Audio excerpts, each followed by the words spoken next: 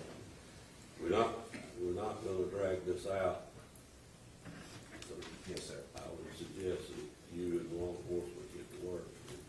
We have. Both of you debate, I do have concerns about the flight risk that you've got the state of Georgia, apparently all the way up into North Carolina before going to Georgia. Most of all, what worries me is the